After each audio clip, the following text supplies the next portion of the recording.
Okay, we're at the Individual Artists of Oklahoma show on Saturday night, February 3rd. And we're with Elizabeth Brown. And tell us a little bit about your piece here.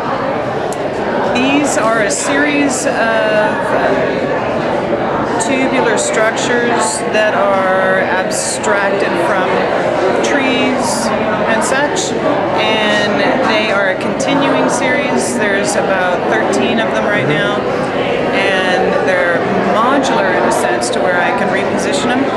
I see them sort of like people. Okay. You know, in previous show, I've grouped them into groupings much like you'd see around the gallery right now. I see. And for this show, I thought it'd be really interesting to have them sort of line up to look in the mirror.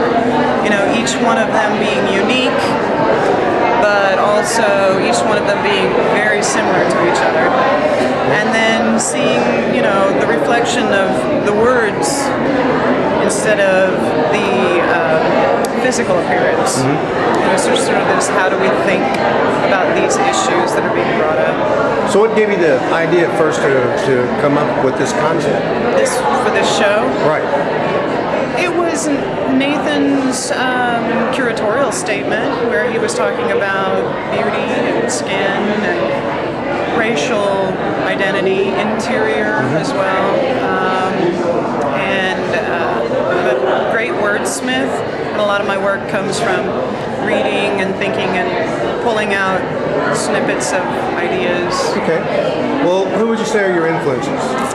Maybe not just artistically, but... Well, I would definitely say Louise Nevelson, and I don't know, sort of put on the spot right now. Oh, that's okay. Never off the top of my head. As far as maybe the idea of how far does it go back that you realized you were going to be an artist? I don't know, because I always play with definitions. So okay. I sort of have just moved towards the things I've liked and what I feel curious about. Okay. And they've developed into job, work, and other kinds of output. So, well, what's one of the more challenging areas that you got into that you think? As far as the artwork? Right. Moving from very two-dimensional work that was very tight and very black and white to color and texture, and then moving out into space, not only creating objects, but working with the objects in an environment. So moving from that 2D to the 3D and then into the environment around it, those have been some challenging parts. Okay. Well, what do you think will be your next steps? What's next for you? I've applied for a couple of grants.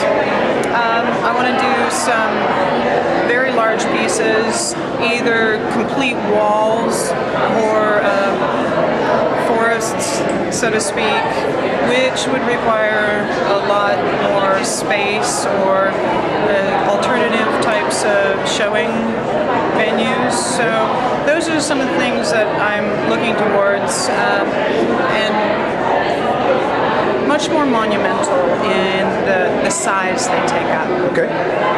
Thank you. Thank you.